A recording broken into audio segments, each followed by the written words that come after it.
There's a woman in Ohio who drives a 12-year-old Honda with a dent in the bumper she's never bothered to fix. She clips coupons. She packs her lunch. Her neighbors feel a little sorry for her, honestly. They whisper about it at the block party. And 2 houses down, there's a man with a BMW in the driveway, a $5,000 watch on his wrist, and a kitchen he just finished renovating. The kind of kitchen you'd put on Instagram. If you had to guess, right now, which one of these 2 people is doing better financially? Your gut would probably pick the man with the BMW. Almost everyone's would. Here's the actual number. The woman in the Honda, she's worth $3.4 million. The man with the BMW, the watch, and the new kitchen, he's worth negative $40,000. Here's why. The BMW is leased. The watch is on a payment plan, and that kitchen renovation was paid for with a second loan he's still on the hook for. Every single thing that made him look successful was quite literally borrowed. That's not a flaw in you for guessing wrong. That's a flaw baked into how humans are wired to read status. And it's exactly the illusion we're going to take apart today, because understanding it might be the single most financially useful thing you learn this year. Here's the question nobody asks out loud. Why does looking poor, or at least looking unimpressive, show up again and again in the actual data on people who build real wealth? This isn't a moral lecture about humility. It's not money can't buy happiness. It's something much more mechanical, much more mathematical. There is a specific, measurable reason why the appearance of being poor and the reality of getting rich are so often the same person. And here's why the next 10 minutes matter more than they might seem to right now. If you're currently spending to look successful, even a little, even just one habit, you are right now actively paying down your own future, not later, today. Every month that gap stays open, it gets harder to close because the money that should have started compounding for you never got the chance to start. Skip this video, and you keep making that trade without even knowing you're making it. Watch it, and by the end, you'll know exactly which of your own habits are quietly costing you your retirement, and what to do instead, starting this month. So let's start with the part nobody wants to admit.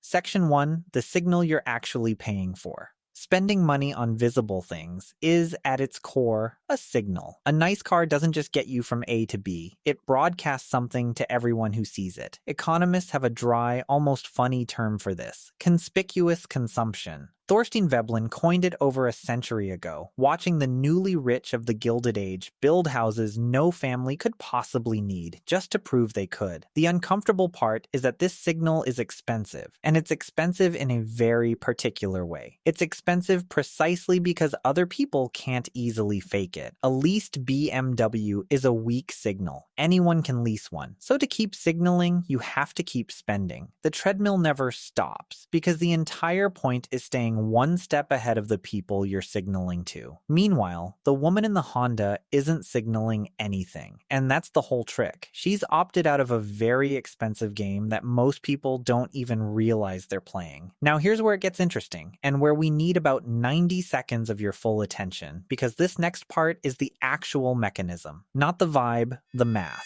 Every dollar you don't spend today to look successful is a dollar that goes to work compounding instead of depreciating in a driveway. Take that BMW lease. Roughly $650 a month is a realistic mid-range figure. Now take that same $650 a month and put it into a simple S&P 500 index fund instead. Over 30 years, at the market's long-run historical average return of around 10% annually before inflation. That's not just $650 times 360 months. Compounding turns that steady $650 monthly contribution into somewhere in the neighborhood of $1.4 million.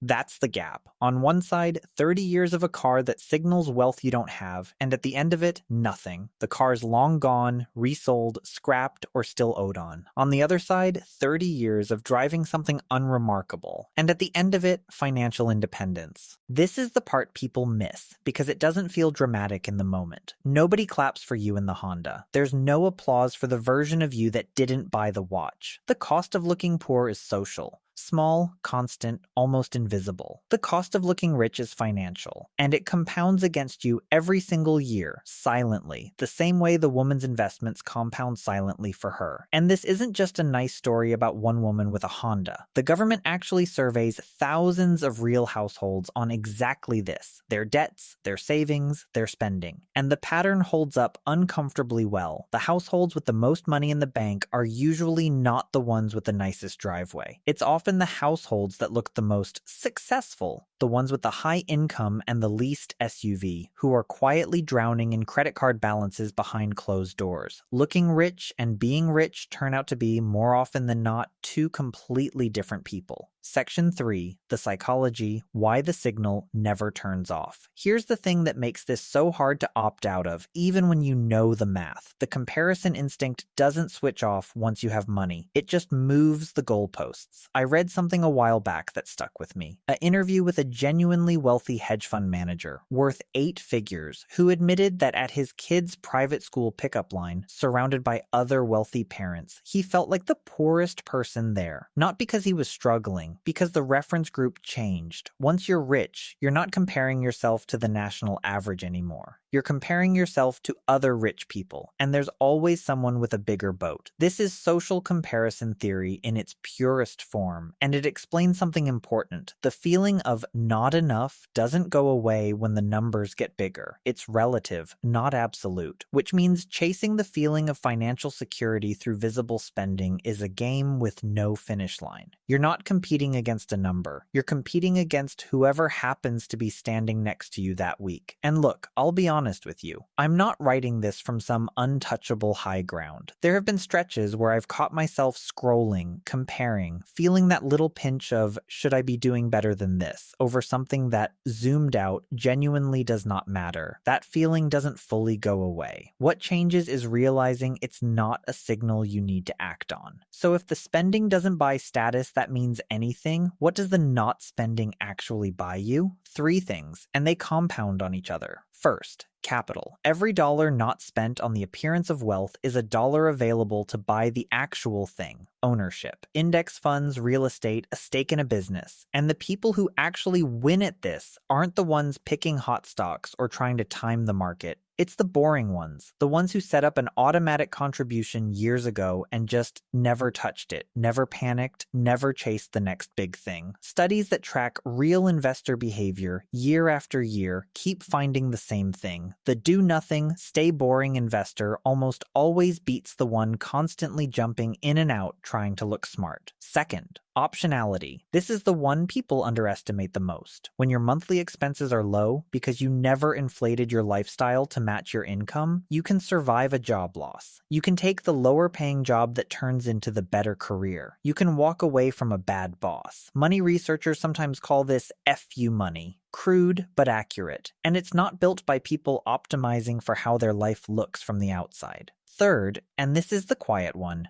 peace. Not spending to keep up with a race you didn't choose to enter removes a specific low-grade anxiety that most people have simply stopped noticing because they've lived with it so long. Kind of like tinnitus. You don't realize how loud it's been until it stops. The practical section. What to actually do with this, starting this month. So here's the practical version, the part I promised you at the start. You don't need to sell the car tomorrow or move into a smaller apartment to prove a point. That's not the move, and it usually doesn't last anyway. I've seen people go on a 2-week austerity kick and burn out completely. The move is smaller and boring, on purpose. Pick the one expense in your life that exists purely to be seen, not used, not enjoyed, seen, and redirect just that one. Maybe it's the car payment. Maybe it's the upgrade you didn't need on the phone. Maybe it's the renovation that was really for the neighbors. Whatever it is, you probably already know which one it is before I even finish this sentence. Take that exact number, and before you spend it anywhere else, set it to move automatically into an index fund the same week your paycheck lands. Before you see the balance, before you can talk yourself out of it. Automatic beats willpower every time, because willpower has to win every single month, and automatic only has to win once. That one redirected expense, left alone for a few decades, is the entire Honda versus BMW story playing out in your own bank account. I want to be precise about something, because this isn't about self-denial for its own sake, and it's definitely not about pretending to struggle when you don't. That's its own kind of performance. Humble bragging poverty is just conspicuous consumption wearing a disguise. This is about something much simpler, decoupling your spending from other people's opinions of you. The goal was never to actually be poor. The goal is to stop paying, literally in real dollars every single month, for the appearance of something you don't need other people to believe about you. Rome wasn't built in a day, and neither is a portfolio. But it also wasn't built by someone constantly stopping to repaint the front gate, so the neighbors would be impressed by a city that wasn't finished yet. So the next time you see the version of success driving past you, the leased car, the watch, the kitchen renovation nobody asked for, you can hold both things at once. It might be real, or it might be the loudest, most expensive way to look like something you're quietly not. And the quiet ones, the ones who look a little unimpressive, drive something a little old, and never quite dress the part. Statistically, more often than you'd think, they're the ones actually winning the game everyone else is performing. Now, freeing up that money is only half the equation. The other half is where it actually goes. And some of the people quietest about their money aren't just investing it. They're quietly making more of it through businesses that don't look impressive at all. No pitch deck, no launch party, just steady income running in the background. I broke down 20 of those on the channel, ranked by how little they actually need you once they're running. I'll leave it right here. See you there.